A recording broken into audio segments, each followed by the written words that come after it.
Well, earlier today, we told you about a substance abuse treatment facility in Oakland where a 16-year-old resident ended up in the ER with acute alcohol poisoning. Well, in tonight's original report, Christin Ayers spoke to another family that also had a life-threatening experience with their teenager at the same place. Like Xanax, like pills, that was my downfall. Bobby Noman was addicted to Xanax when his doctors referred him to Thunder Road, a chemical dependency recovery center for youth in Oakland. My first impressions when I came, there was so much freedom. Like kids had their phones out, like they were, they had cigarettes, they had weed.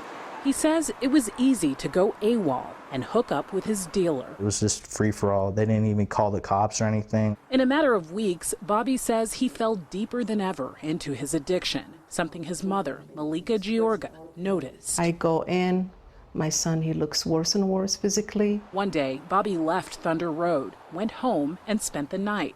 It was only the next morning that a counselor from Thunder Road called. She said, "Do you have Bobby?" And I said, "Yes." She said, "I just went to his room and I realized that he's not there." No concern, no apology for not calling. He could be anywhere.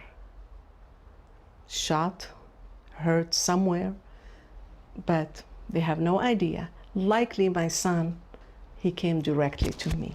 Malika filed a complaint with the state, one of a growing number of complaints since 2017. That's the year Sutter East Bay Hospitals, which used to run Thunder Road, handed it over to a nonprofit called Bay Area Community Services. You may recognize its acronym, BACS. BACS also runs many homeless programs. Teens are referred here to Thunder Road by social services and juvenile justice agencies. It's one of the few places in the Bay Area for drug-addicted youth.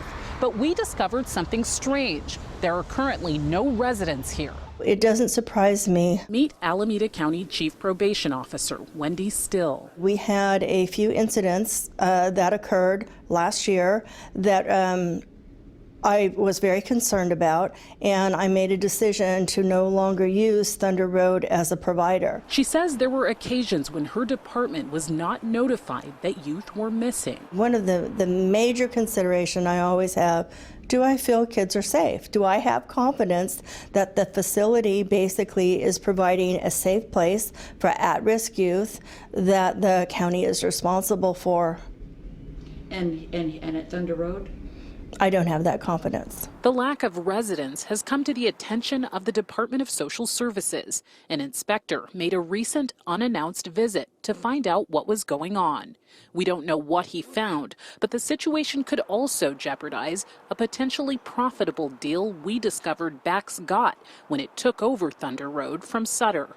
If the facility stays open, serving at-risk teens for 5 years and meets certain conditions, BACS gets ownership of the building, a multi-million-dollar property. BACS is also supposed to submit an annual report to the AG's office that regulates nonprofits, detailing how it's complying with the deal.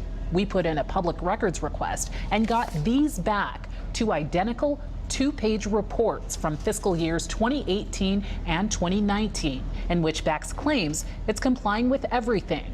They were submitted 1 week after we put in our request. We tried to talk to Thunder Road's clinical director, Benjamin Blake, about that. He told us to leave the property. In a statement, BACS told us Thunder Road is a voluntary, unlocked program and operates as a restraints-free environment, meaning that young people cannot be restrained or physically prevented from leaving the facility. As for the lack of residents, over the last 10 years, the community demand for this type of residential care has declined, and the number of young people who are willing to engage with this level of treatment has dropped to near zero. Chief Probation Officer Wendy Still disagrees. There is a need. My goal is to have all of our youth home in our own community. And what that means is that really expanding the number of licensed facilities that are in the area. So there does continue to be a very important need. On the last AWOL visit home, Malika says Bobby was in really bad shape. My son came under the influence of heavy drugs, Xanax.